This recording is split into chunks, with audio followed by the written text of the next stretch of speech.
రాష్ట్రంలో ఈ ఉద్యోగులకు ఊహించని షాక్ ఇచ్చిన ఈసీ. అవును, వరుస పెట్టి ఉద్యోగుల్ని టార్గెట్.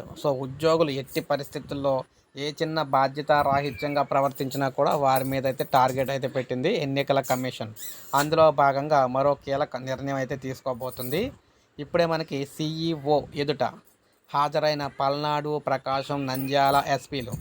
ఈ ముగ్గురు కూడా ఈయన ముందైతే హాజరవడం అయితే జరిగింది.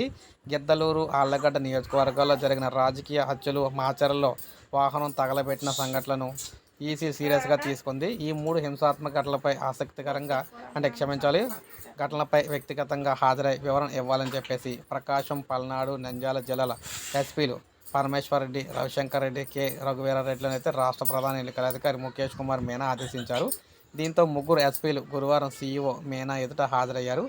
అసలు ఈ సంఘటనలు ఎందుకు జరిగాయి, ఎవరు చేశారు, విచారణలో ఏం తేలింది, వాటిని ఎందుకు నియంత్రించలేకపోయారు అనే అంశాలపై వారి నుంచి వివరణ అయితే తీసుకున్నట్లయితే సమాచారం.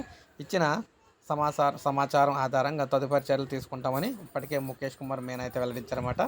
ఈ విధంగా వరుసగా ఉద్యోగులపై యాక్షన్స్ అయితే తీసుకుంటూ ఉంది ఈసీ. ఇలాగే లేటెస్ట్ అప్డేట్స్ మీకు ఎప్పటికప్పుడు అందిస్తూ ఉంటాను. ఒక లైక్ చేయండి, సబ్స్క్రైబ్ చేసుకోవాలి, మన ఛానల్ సబ్స్క్రైబ్ చేసుకొని